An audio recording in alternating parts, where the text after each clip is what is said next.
Hello বন্ধুরা, দেখুন আজকে আমি গন্ধরাজ চিকেন বানিয়ে আপনাদের দেখাবো। তার জন্য নিয়ে নিয়েছি আমি এই যে চিকেন, আর এর মধ্যে মশলা দেওয়ার জন্য আমি কেটে নিয়েছি সব রসুন, আদা, কাঁচা লঙ্কা, শুকনো লঙ্কা, গোটা গোলমরিচ, জিরে।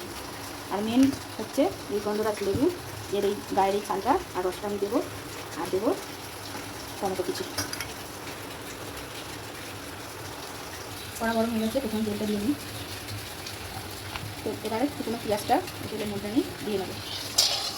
তেল গরম হয়ে গেছে, প্রথমে দুটো তেজপাতা দিয়ে দিলাম। এবার আমি তেলের পেঁয়াজটা এবার আমি একটু ভেজে নেবো লাল লাল করে, তারপরে মশলাগুলো পেস্ট করে নিয়ে আমি আপনাদের দেখাচ্ছি। এখন আমার পেঁয়াজটা লালচে করে ভাজা হয়ে গেছে। এবার আমি বেটে রাখা মশলাগুলো পেঁয়াজের মধ্যে দিয়ে নেবো।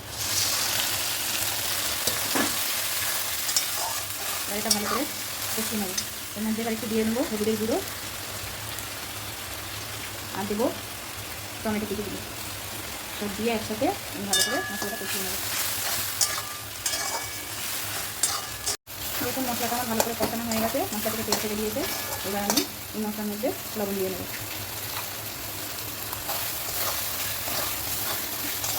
লবণ দিয়ে একটু নাড়াচাড়া করে এবার আমি মাংসগুলো এর মধ্যে দিয়ে দেবো একে একে।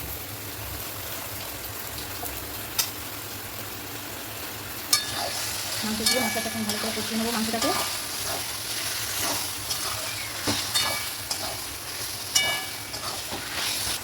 আমি এবার একটু মশলার এই জলটা দিয়ে দেবো, দিয়ে এবারে আমি মাংসটাকে ভালো করে কষিয়ে নেবো।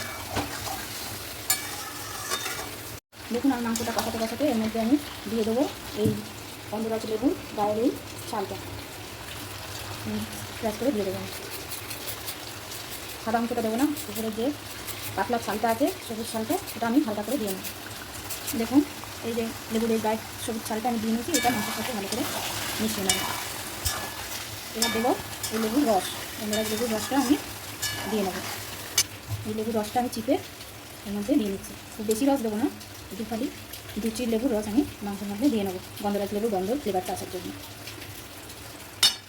লেবুর রসটা দেওয়ার পর আমি ভালো করে মিশিয়ে নেবো মাংসের সাথে, দিয়ে আবারও একটু ভালো করে কষিয়ে নেবো।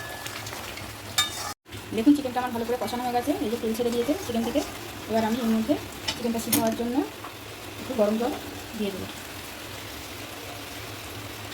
আমি কিন্তু এই মাংসের মধ্যে আলু ব্যবহার করিনি, আপনারা চাইলে আলু দিয়েও করতে পারেন।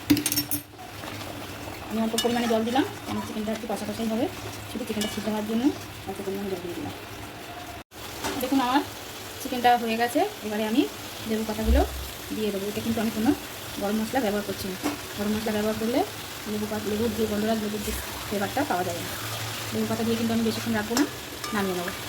আর চিকেনটা রেডি। আপনাদের এই রেসিপিটা কেমন লাগলো অবশ্যই আমাকে কমেন্ট করে জানাবেন, আর আপনারাও রান্নাটা করে খেয়ে দেবেন। দেখুন আমি আজকে এই গন্ধরাজ চিকেনটা বানিয়ে নিয়েছি, আপনাদের কেমন লাগলো অবশ্যই আমাকে জানাবেন।